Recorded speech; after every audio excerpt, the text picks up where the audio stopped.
ፍቅር መክበድ ሲጀምር በስሜት መዛላችሁን የሚያሳዩ ምልክቶች ምንድናቸው? አንዳንድ ጊዜ ፍቅር በድንገት አያበቃም፣ ይልቁንም ይከብዳል። በዝምታ በቀስታ ሁሉንም ያስባሉ፣ አብረው ይቆያሉ። ግን በውስጣችሁ አንድ የሆነ ነገር እንደዛለ ይሰማችኋል። ዛሬ በግንኙነት ስሜት ውስጥ መዛላችሁን ወይም ኢሞሽናል ኤግዞስትድ መሆናችሁን የሚያሳዩ ምልክቶችን እንነጋገራለን።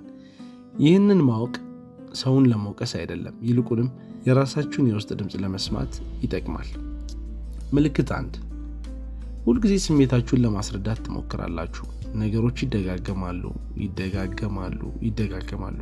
ነገር ግን ምንም የሚለወጥ ነገር የለም። እናንተ ፍጹምነትን አልፈለጋችሁም፣ የፈለጋችሁት እንዲረዷችሁ ብቻ ነው።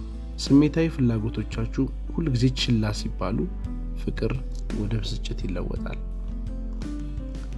ሁለተኛው፣ ለሁሉም ነገር ተጠያቂ እኔ ነኝ ብላችሁ ታስባላችሁ። የነሱ ስሜት፣ የነሱ ደስታ፣ የነሱ ቁጣ። ግንኙነቱ እንዳይፈርስ ሁልጊዜ ራሳችሁን ትለውጣላችሁ ወይም ታስተካክላላችሁ። ግን ፍቅር የአንድ ሰው ስራ አይደለም።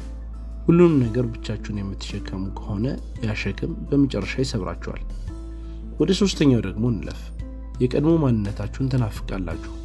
ቀደም ሲል በብዛት ትስቁ ከነበረ፣ ታልሙ ከነበረ፣ ቀለሌላችሁ ከነበረ፣ አሁን ግን ጠንቃቃ ትሆናላችሁ። ዝምተኛ፣ ስሜታችሁን የሸሸጋችሁ። የፍቅር ህይወት በህይወታችሁ ደስታ ሊጨምር እንጂ በቀስታ ሊያጠፋችሁ አይገባም።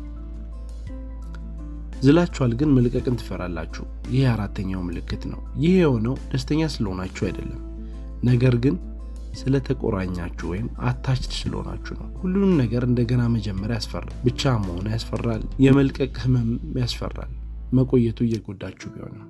ወደ አምስተኛውና የመጨረሻው እንሂድ። ከአሁን በኋላ እንደማይታይ ሰው ሆናችኋል። ይሰሟችኋል፣ በትክክል አያዋችሁም። በአካል አብረዋችኋሉ፣ በስሜት ግን የሉ። ስሜታዊ ብቸኝነት ከአካላዊ ርቀት በላይ እጅግ ሊያሞት ይችላል። መዛላችሁ መውደድ አቁማችኋል ማለት አይደለም። ያለምንም ድጋፍ ለረጅም ጊዜ ጠንካራ ሆናችሁ ቆይታችኋል ማለትም አይደለም። አንዳንድ ጊዜ ልታደርጉት ከምትችሉት ትልቁ የጀግንነት ሥራ ዝያለው ብሎ አምኖ መቀበል ነው። ይህ የፍቅር ወግ ነው። ስለ ፍቅርና የፍቅር ግንኙነቶች እናወራበታለን። ለሚወዱትና ይሄ ነገር ያስፈልጋችኋል ብላችሁ ለምታስቡት ሰው ሼር ያደርጉ። በሐሳቡ ከተስማሙ ኮሜንት ላይ ጻፉልን። ካልተስማሙም እንደዛው ላይክ እንዳይረሳ። የፍቅር ወግ። ይመቻችሁ።